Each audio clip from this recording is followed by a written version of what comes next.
Chapter 114. The Standards of a Member. No crude oil? It couldn't be found for some reason, or there really wasn't any available. From the period Emperor Roselle was assassinated till this day, about 150 years have passed, and there are still no traces of crude oil. Klein's pupils constricted as his hand quivered while holding the diary. No crude oil not only meant that the future of the internal combustion engine became uncertain, it would also lead to a state of stagnation in the chemical industry. In other words, Earth's modern industrial age would never transpire here. In short, the development of this world was uncertain to Klein.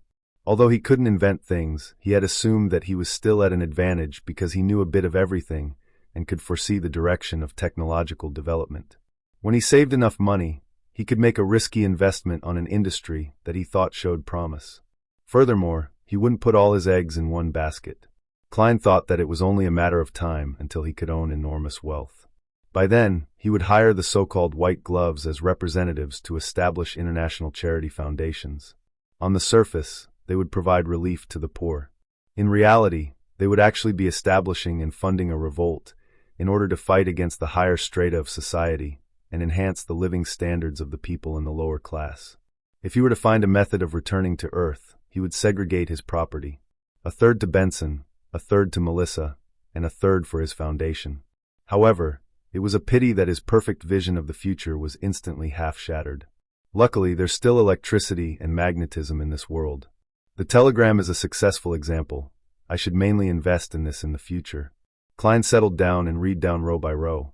December 21st. I'm no longer thinking about crude oil anymore. Upgrading my sequence level is what matters. December 22nd. The filthy environment in Rishu Borough is unacceptable. If I hadn't visited incognito, I might have never known that it still looks the same as when I was young. I want to gather all my ministers and formulate a capital sewer and public toilet enhancement plan. I have to rectify the people's bad habits. Let them boil hot water for consumption.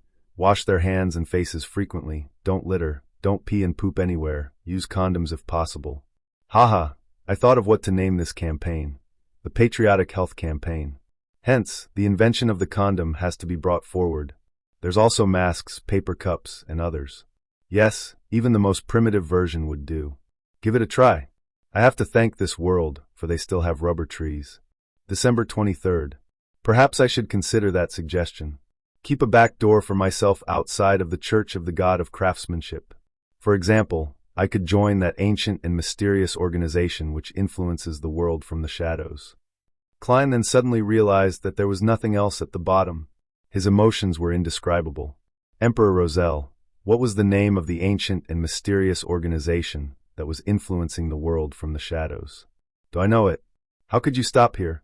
Why didn't you write more? It's just like when I used to read novels.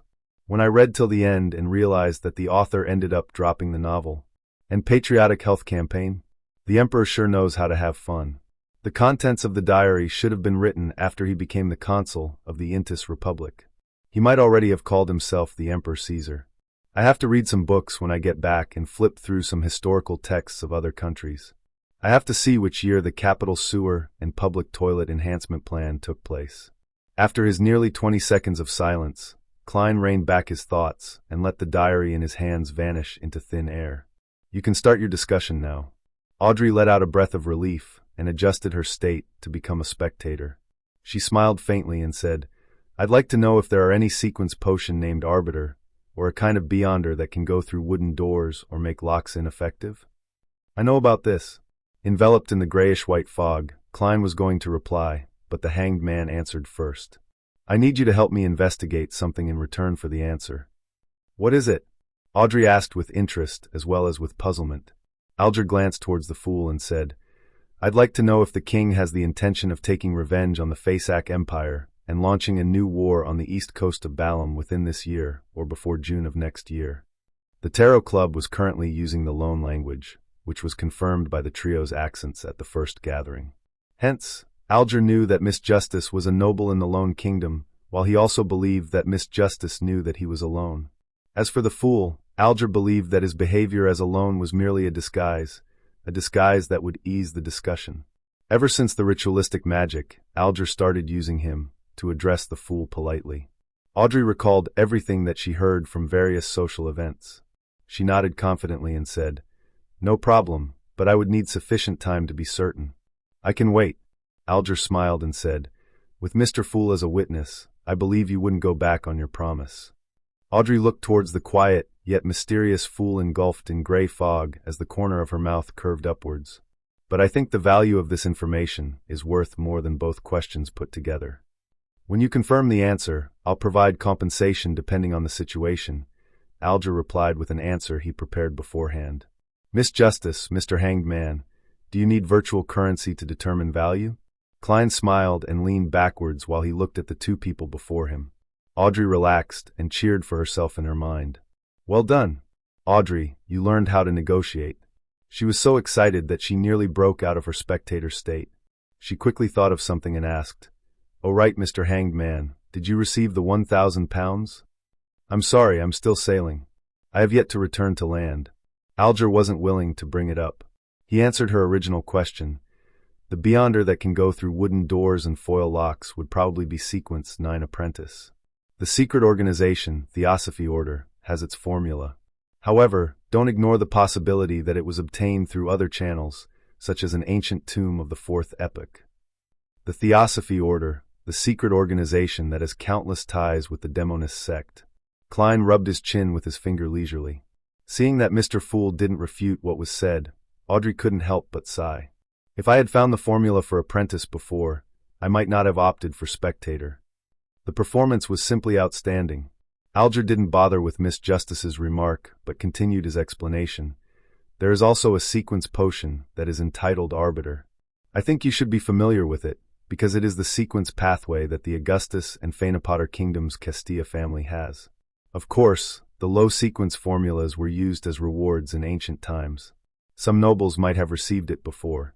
The Augustus family was a royal family of the Lone Kingdom, while the Castilla family was a royal family in the Phaenopotter Kingdom. It turns out that the Augustus family are all arbiters.